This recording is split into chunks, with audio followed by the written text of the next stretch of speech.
Assalamu alaikum wa rahmatullahi ta'ala wa barakatuhu al'umma na ƙasar Nijar. Kamar yadda kuka sani, na yi muku bayani akan maka wadda ake nan ga sarrafawa a cikin ƙasar mu ta Nijar. Ɗaya daga cikin ci gaban da aka samu ƙarƙashin wannan jagoranci na sojoji, jagoranci na CNSP, jagoranci mai albarka. Kuna gani to gashi mun zo daidai inda za ku gani tabbas ku ga zahiri, ku tabbatar da wannan gwamnati tana nan bisa aiki, tana kokari. Kuna gani wannan maka ta kasar Nijar ce a nan babban birnin Yamai, kuma ba wasu bane suke nan ga yin ta sai matan sojoji dan kishin kasa da kawo gudunmuwa 100% dan ganin an yi yaki da yunwa a cikin kasar Nijar.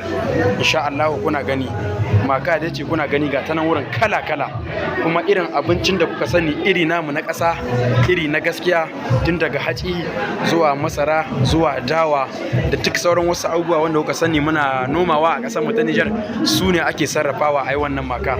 Ga ta nan kala-kala, akwai spaghetti da macaroni duka ga su nan kala-kala. Kuna ganin ma'aikata ga sanan wurin aiki suke nan gayi, babu dare babu rana.